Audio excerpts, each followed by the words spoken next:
Aduga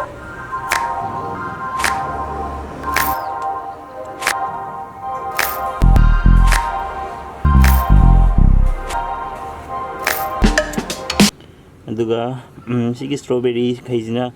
yonnabane keno Keisam Lengi Facebook ta my Facebook page sanga dum contact torga leibi abigani lupa yang kai pibadagi horaga chama chani pibo adwaina strawberry gi chawbugi matung ina simba thadangai ibsina lupa yang kai ne aduga khara khara palaba singsina lupa chama chani adaina masingdi yamna leite loi khre hana lerambasing leibining wale ri dum contact tobio Keisam Lengi magi Facebook ki link so hapjarke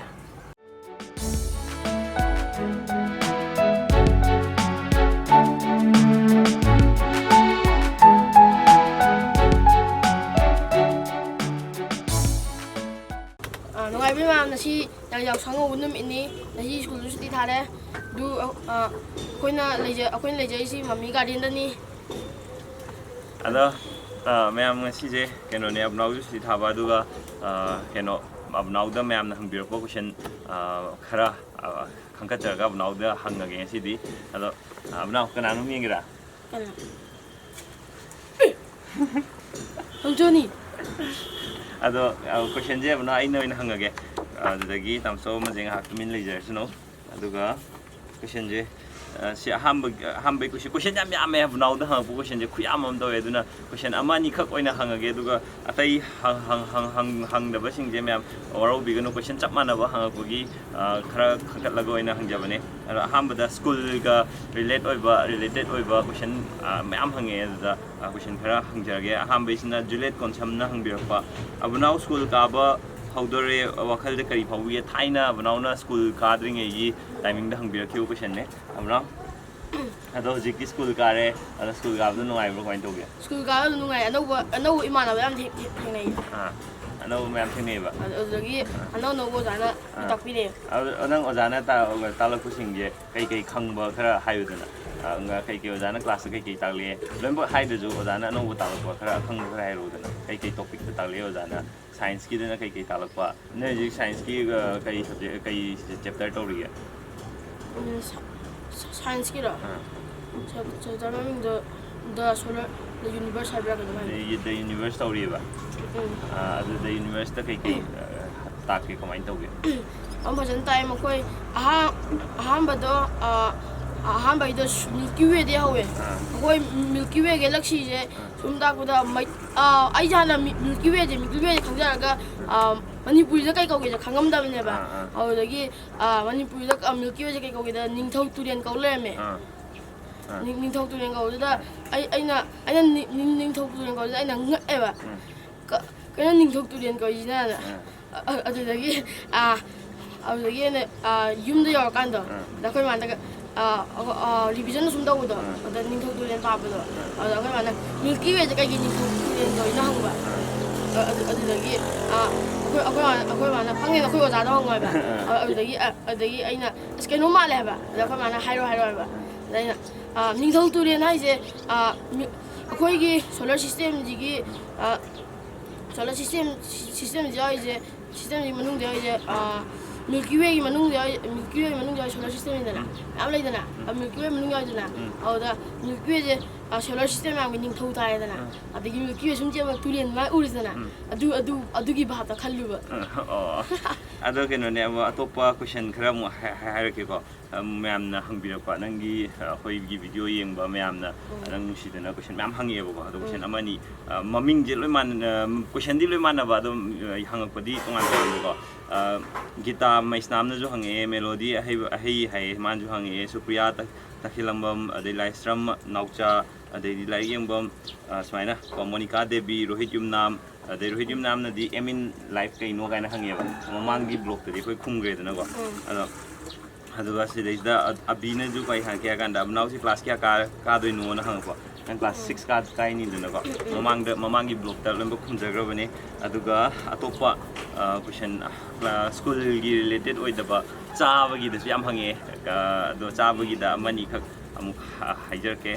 Ramananda Sharmana ado abnau si question ji di tamso asidoi na hangala ja tamcho dah ngan je. Tamcho. Tamcho dah hangal. Tamcho sakit. Ado abunau emu hangal gitu. Siang aja Ramananda Sarmana ko abunau nang mayeng taba pambra adumaina adum leiba pambra nang mayeng taraga body perfect oiba oiduse karam kandano sabagidi yamna ure aduju uhalo nang fit oibagi uhalo Fit away ulakjaga no yang kangda kanda. Hello je abunau je keno tauriga gym fitness ki ayukta workout to tauriba boxing gi ga tawdo matam ni khar chang dungwan ne drama tinku khara khomna mo hangeba abunau se kai chage yam nui se nang kai chage YouTube da to yam jai YouTube ta sabai noi ra na taga nang je hana de gi dum ale number ai chadri YouTube ta saba hogi de dum noi ra ba kai dum noi ra na sa sabugi ado ji ki sabai khandar ba khandare ade Kelvinson Nandaibam na bro gi khwaidagi pamjaba ensang ji karino he nahon ni hangi ayunda aina khadi pam enjang di hawai thongba dagi ye ju dum sabde adu miramis di hawai thongba ko bisaka okay ada abna kino ne ke question je yam man yame bu ko mana bu am hangi do project kino je yaukshang ni do no ji cha nang yaukshang je pam bro kain to ge nungai bro yaukshang nungai kai nungai no yaukshang je nungai sport chu tawre adudagi ising ga rabado adu nungai dana kalian ji da sabdu da tamchogi di wai doge tamcho som dro ainu kumu ja bro una ainu kumu ja bro adu tamcho tu dong hai ke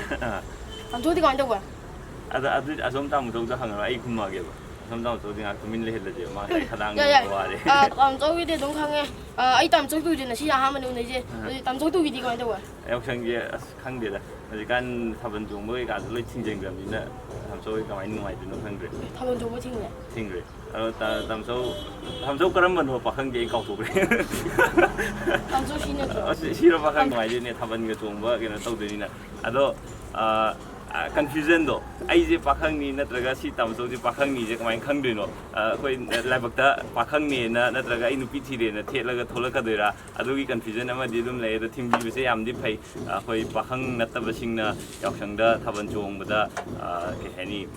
mi pakhang man ba myam le shabi na ma je pakhang man da na ke thoning da ba thodok myam ma thok ba da gi smaina thing ba je thambi rak ne na khanje do yam na pha ba ne ado kamai na khandok bi doi no aduga smaina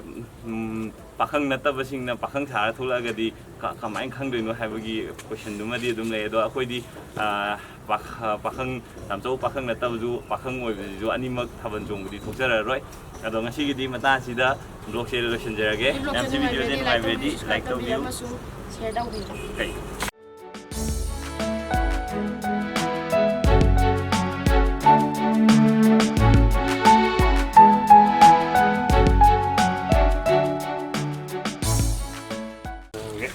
finally back. Get lost.